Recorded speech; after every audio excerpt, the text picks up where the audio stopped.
ஏன்னா இது இன்ஸ்டன்ட் புட்டு மாவு எடுத்து நீங்கள் ஆகா புட்டு மாவு கொடுத்துருக்கீங்க. அதுக்கு தான் நான் உங்கள்கிட்ட பில் போடும்போது அவங்க இன்ஸ்டன்ட்டுங்கிறது பேர் தாங்க, கம்பெனி பேர் இல்லைங்க. இன்ஸ்டன்ட்னா உடனடின்னு இருக்கும். அப்படியே புட்டு மாவு அந்த மாதிரி ஒரு புட்டு மாவு இன்ஸ்டன்ட் இல்லைங்க. அது இல்லையா? இன்ஸ்டன்ட்டுங்கன்னா உடனடின்னு இருக்கும். சரி, இது வேண்டாம், எனக்கு அந்த கம்பெனி தான் வேணுமாம்மா. இது பைசா கொடுத்துருங்க.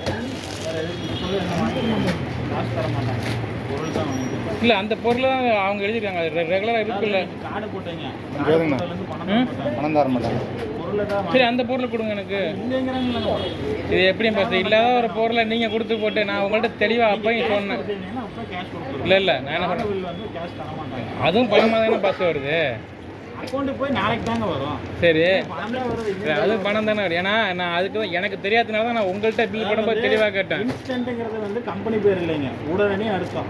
இன்ஸ்டன்ட் காபி தூள், இன்ஸ்டன்ட் டீ தூள் உடனே அப்படியே போட்டு குடிக்கிறது. அது இன்ஸ்டன்ட்ங்கிறது கம்பெனி பேர் இல்லை. அப்படி ஒரு புட்டு மாவு ரெகுலராக வாங்கிட்டு இருக்காங்க, அதனால சொல்கிறாங்க.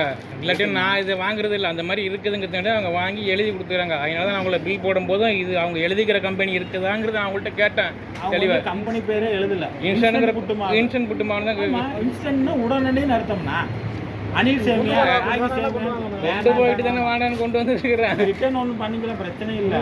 ஆனால் அவர் கார்டில் பணம் கொடுத்தாரு, பணமாக நாங்கள் கொடுக்க முடியாதுல்ல. அதுக்காக சொல்லுவாங்க வேறு ஏதாவது பொருள் வேணுமா. சரி, அப்போ துண்டு சீட்டு எழுதி கொடுங்க, நாளைக்கு வந்து வாங்கி. அப்புறம் என்ன பண்ணுறது? அப்புறம் கணக்கு தான் எல்லாமே துண்டு சீட்டு எழுதிட்டு வந்து வாங்க. அப்போ நான் என்ன பண்ணுறது? இப்போ நான் வாங்கிட்டு போனது புட்டு மாவு போட்டால் அதான் அவங்க எனக்கு இதுதான் வேணும், இன்ஸ்டன்ட் புட்டு மாவு தான் வேணுங்கிறாங்க.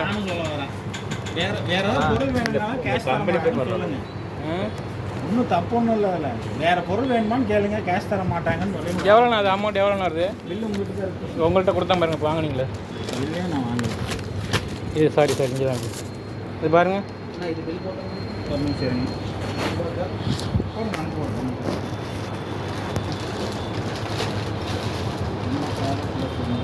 171 ரூபா. ரெண்டும் சேர்த்து 171 ரூபாய்ங்களா? 170 ரூபாய்க்கு என்ன வாங்குறது?